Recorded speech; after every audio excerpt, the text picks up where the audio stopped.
John, you mentioned there Swansea City, the strengths of their play and what have you.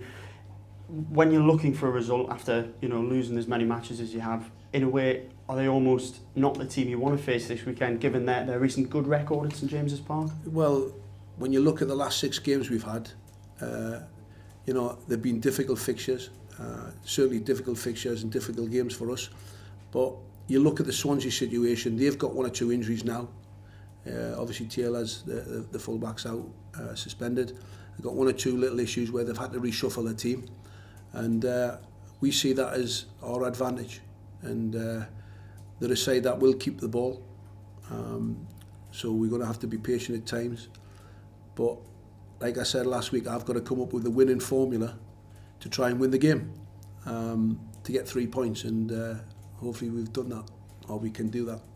In terms of their recent record at St James's Park, I had a look at, I think it's 1 draw and 2 wins in their last 3 visits up here, so it's important to sort of arrest that run. Of course it is. I mean, I remember last year they got the winner virtually late on in the game. I think it might have been Emnes got the winner, I think it was, or it was a breakaway, and they scored right here the death, and it sort of killed us a little bit. But listen, we know what they're about. We're aware of what their strengths and weaknesses are. But again, it's about us now, and all records are there to be broken, and our record against them at home hasn't been great, but we got a good draw down there earlier on in the season, and we're looking to take that 1 step further. And of course, the protests at the weekend have been mentioned.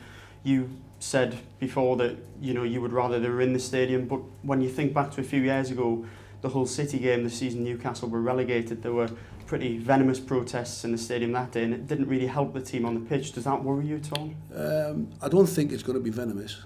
I certainly don't think that. I think they're making the point, and I can understand they're entitled to make that point and have an opinion. But I think they also realise, we need 3 points, and we need to get behind the team because we want to be playing Premier League football next season, and that's the top and bottom of it.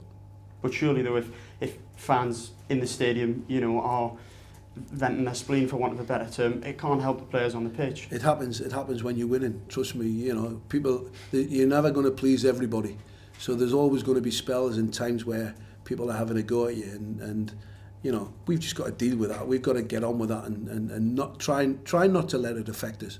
And the only way you can do that is by winning.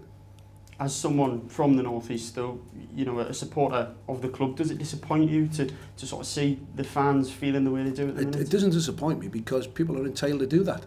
And I've said it from day one. I haven't come across any of my family who has boycotted the game.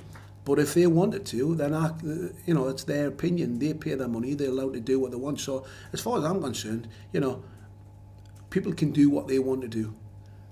But I'm pleading, please get behind the team, support the team, do what you need to do when you need to do it, but for the rest of the time, get behind the team.